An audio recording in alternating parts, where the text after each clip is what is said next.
Hi guys, nandito ako sa Dubai Hills Park. Andito ako sa swing. Ayan ang swing. Ayan. Ayan, nagsiswing ako. Kasi nahintay ko yung time ng part-time ko. Yung isa kasi tapos na. Tapos ngayon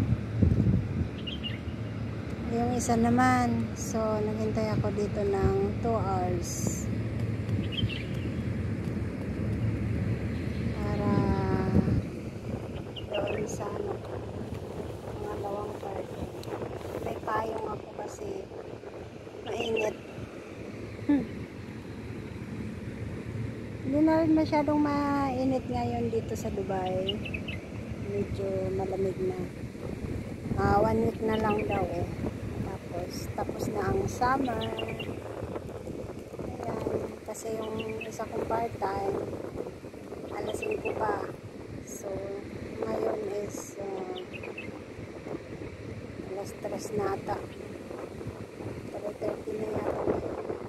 So, naghintay pa ako ng 1 hour. Ayan. Galing na ako dun sa isa kong part-time na 5 hours. 9 to 2. Ayan. Ito yung park ng Dubai Hills. Dito lang yung part-time ko sa Dubai Hills. So, yun lang. Bye-bye!